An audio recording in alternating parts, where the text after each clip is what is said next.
I build a lot of decks, and I'm sure you do too. Some with the intent to build and play in paper, and some just to get those deck building brainworms out of your head. Well, in the last year, I built almost 2 decks per week at a grand total of 98 decks for the year, 30 of those being from my November deck building marathon alone. And a lot of you have asked, where do I start? What were my favorites, and what inspires you as the audience? So stay tuned, because I want to ensure that you've got all of the deck building inspiration that you need heading into this year. You might just find your next favorite brew. All of these deck lists are linked in the description below. Aggro Grand Lotus is a commander with a lot of potential, allowing you to flashback anything in the graveyard like Lear, but in 3 colors and without the no counterspell drawback. But then Wizards went and made Lessons even better, ramping up their potential and this commander's potential even further. Boomerang Basics and Accumulate Wisdom alone are tearing up the competitive scenes right now. And knowing that we're returning to Strixhaven in just a few months, the plane where Lessons originated, this deck is only going to get better, and I have no doubt it'll be a powerhouse in your playgroup. Tifa Lockhart is also a powerhouse, even for a mono-green deck. I gave this brew away to a lucky viewer, and they've let me know it's a real boogeyman whenever they bust it out. A fast, cheap, landfall-focused brew, it's all about doubling Tifa's power to allow for one-shot commander damage kills, as soon as possible. Think of it as Green Stompy with a massive burst potential. Plus, you can always fall back on traditional landfall win cons like making creatures with Rampaging Balos, Chocobo Racetrack, and Scoot Swarm. Everybody loves dragons, and I'll bet you're no different. The Dragon is everyone's go-to for a 5-color dragon commander. But where do you start when we just got a dragon-focused set with so many new options? That's where I do all the heavy lifting for you and sort through all of the options in my definitive Dragon brew, working to recommend the best 5-color dragon mix and the best 5-color mana base. Do new dragons like Broodcaller Scourge make the cut? How about Scavenger Regent? And does your favorite dragon make the list? Go check it out now. VV Ornithir has been on everyone's lips all year long, demolishing formats for months upon months. But how good is VV in Commander? You may not be surprised to know that VV is quite good and leads to a few infinite combos paired with Quicksilver Elemental to make infinite mana. But as a Spellslinger commander, he is the new king of the castle, and is so pushed that just having him in the command zone is going to draw the ire of other players. But since you can't play him in standard anymore, that leaves Commander as the place for those expensive copies you picked up. Slap a Curiosity on him and go to town. I love decks with alternate win cons. They're like the new game plus of Commander. So when I combined Life Gain and Mill as strategies to win in a budget-based Hope S-Time deck, I knew it would be a crowd favorite. Focusing on gaining life every turn and big bursts of life on your turn to maximize milling your opponents out, it's in the best possible colors to control the board and ensure a slow, painless death for the table. Originally just $45, thanks to some keycards spiking in price like the Gaffer as a source of card draw and Zuranorb jumping thanks to Earthbending's introduction to the game, it won't destroy your wallet, but it hasn't remained the intended budget all of these months later. On the goofier side of things, I asked the question, what if every card in your deck were 4 mana? Mostly because I wanted a completely flat mana curve for a deck, so I brewed up a Glarb deck, a commander that lets you cast 4 mana spells from the top of your library, and paired them with Karuga for some bonus card draw. And since both of those cards aren't in your deck, every card in the 99 is 4 mana. Some can be cast for less via Invoke or Suspend or Cycling or other mechanics, but the goal is to ensure you've always got some bonus card advantage, can prune through your deck, and ramp enough that you're casting high value 4 mana spells while your opponents cast a mana rock on turn 5. There were a few ways I could have taken my Nariv Heart of the Storm brew. I could have leaned into my lovely clone. I could have focused on haste creatures, but instead I wanted to focus on creatures that dealt damage when they entered the battlefield. See, Nariv doesn't just double the combat damage of creatures that entered the battlefield this turn, it doubles all damage they would deal. Why attack at all when you could have creatures enter and zap your opponents and their stuff? Stack that up with other damage multipliers like Fiery Emancipation and blink effects like Teleportation Circle, and you won't ever need to go to the red zone to win a game again. Cosmic Spider-Man is the 5-color legend we were all expecting when we saw a Spider-Man set, buffing all the other Spider people that were printed recently, but that's boring. So instead, I built a brew all about buffing Spider tokens and non-human Spider creatures. Believe it or not, there's a lot of ways to make a lot of spiders on creatures like Ishgana and on spells like Arachnogenesis. And with new ways to play into typal strategies like Three Tree City and Banner of Kinship, why cast your spiders when you can create a few dozen of them at once? Sonic's gotta go fast, and in the command zone it's no exception. This brew is all about going infinite with Sonic. Every creature in the deck, even the tokens, have haste or flash, meaning whenever a creature you control is dealt damage, you make treasures. Combine that with a spell that deals 1 damage to each creature, like Fiery Confluence, and you can make a treasure for each creature you control. But if you use an enchantment like Pyrohemia, you could do it every turn, nuking down your opponent's creatures with lower toughness, since nothing in our deck has less than 2 toughness on its own. Combine this with a way for treasures to enter untapped, like Amulet of Vigor, and, well, you'll be racing to a win in no time at all. Ragost is a funny little guy. This lobster chef trying to eat all your tasty artifacts and damaging opponents along the way. But this brew I've built is all about doing this every turn with multiple ways to double up on Ragost's activated or triggered abilities. If you can give a lobster lifelink, he acts as his own enabler too, dealing damage, gaining life, and untapping himself at the end of turn to live the dream. If you can do this on each player's turn, well, you'll only need a couple of turn cycles to take out the whole table. Bon appetit! Mr. Negative ended up being a fan favorite out of the Spider-Man set, a set that can't claim many good elements. But the concept of a commander that wants you to swap life totals repeatedly for fun and profit? Sign me up. Using effects to pay multiple life, like Necropotence or Wall of Blood, then cast or blink Mr. Negative to give opponents only a single life, or swap yourself down 10 life to draw 10 cards? Both are winning options. Casting your 7-mana commander can be tough, but blinking him is easy in white. Teleportation Circle, Ephemerate, or the new Airbender Ascension. Don't count out some reanimation either. Ketramos, one of the new gods of Amonkhet, immediately got people's attention when Aether Drift was revealed. Drawing cards for fun and profit when you exile things from play or the graveyard is a great unexplored concept. But being able to use cards like Bag of Holding or Currency Converter to turn every card you discard into a new card drawn? That's synergy. Turning a Relic of Progenitus into tap, draw a card, and lose a life is really taking advantage of your commander. But even turning the color's best removal, Path, Swords, Anguished Unmaking, into cantrips? The deck is a value engine with an indestructible commander that's worth playing and makes for a great Bracket 2 list. It's not often I build artisan decks, but Eudora Gravegardener spoke to me. I once built a full budget, no restriction version of this list, and it didn't perform nearly as well as this no card over uncommon brew. I went into depth about how it dominated artisan pods, scaled up to bracket 4, and won with a combo-heavy, mono-green aristocrat style based on sacrificing and unmorphing creatures. This deck is one that I adored and one that I'll be keeping around for a while. Everyone should have an artisan deck in their roster. It's these kind of creative deck building restrictions that really get your neurons firing. Ahoy, mateys! If you're a salty sea dog looking to be a scourge of the waters and a commander pod, then Captain Howler's the brew for you.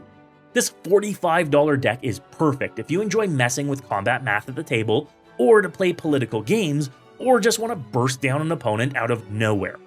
Being able to discard cards to pump anyone's creature turns every card in your hand into a potential cantrip, and every attacker into a potential win con. This isn't some ordinary Is It Spellslinger deck. It's a heavy red aggro deck packed with pirates and the chance to win out of nowhere. Prepare to be plundered. Realizing that you don't need to cast the front half of Spider-Man's MDFC Legends was a massive light bulb moment for a lot of folks, and meant that Venom could, essentially, be your commander rather than Eddie Brock, which is a good thing since Eddie's very limited in uses. But being able to drop a fat, hasty Venom, chomp down on a creature you've cast with discounts, based on the lands you control, power of other creatures you control, or creatures in your graveyard, then draw a whack of cards and replace that creature for free? It's a deck that feeds itself and feeds its own combos. You'll have a full hand, full board, full graveyard, and full belly with this brew. Yum!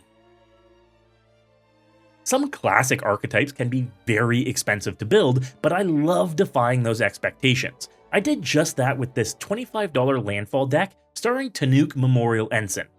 But how do you replace expensive staples like fetch lands or Crucible of Worlds on a budget?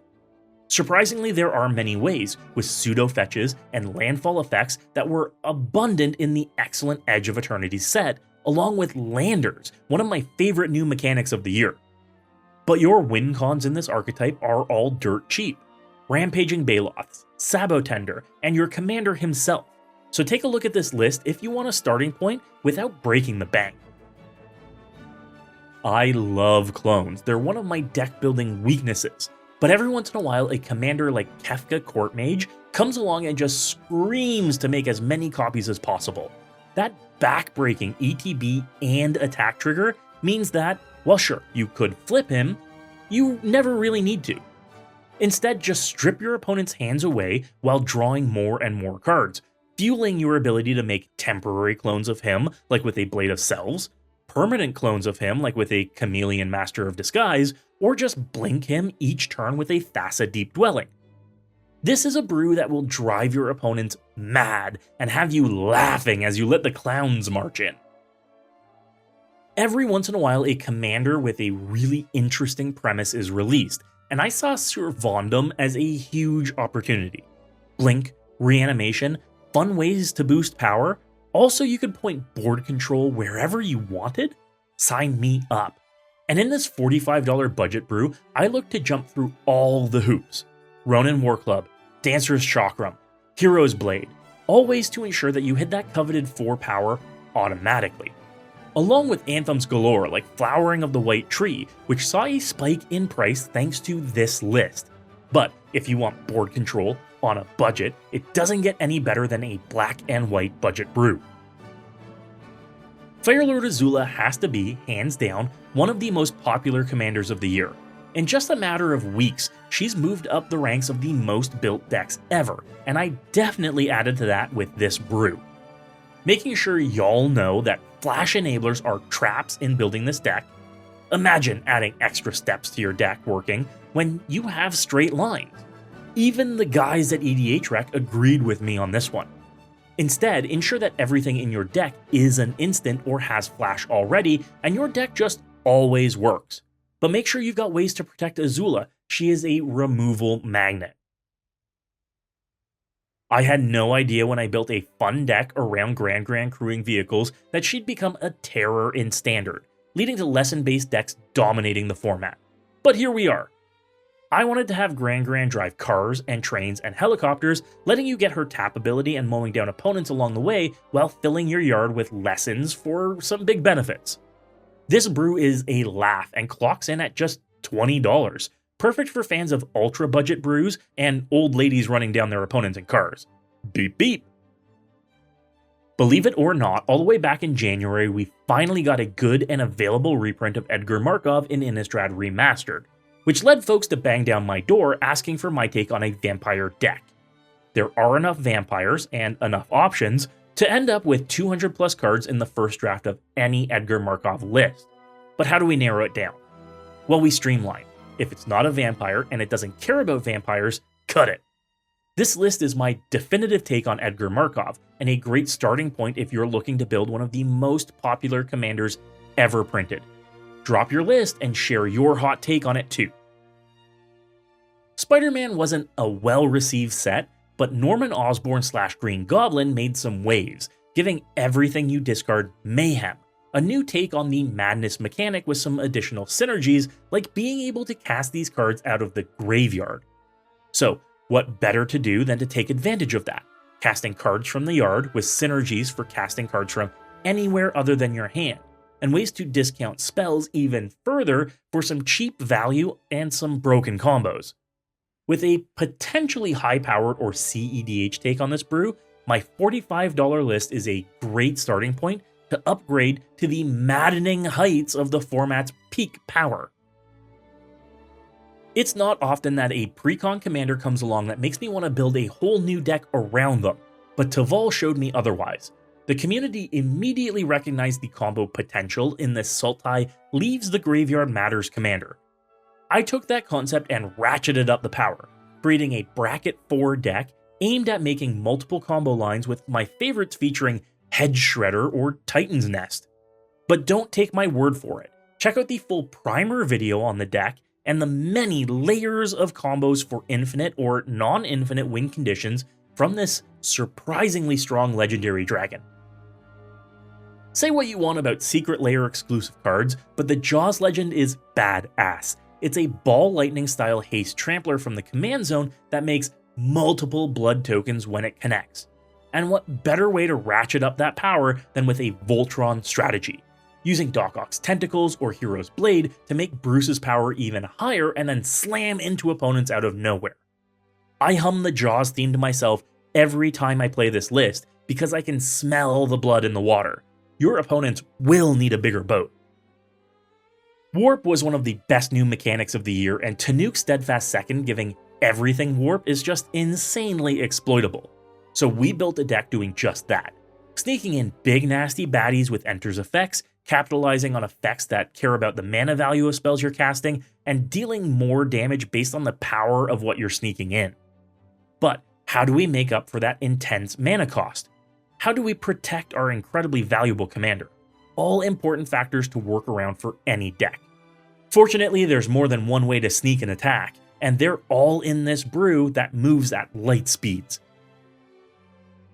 Deadpool hit us out of nowhere for April Fools this year, and just like the reference material, he does some crazy meta things that are worth talking about and brewing around.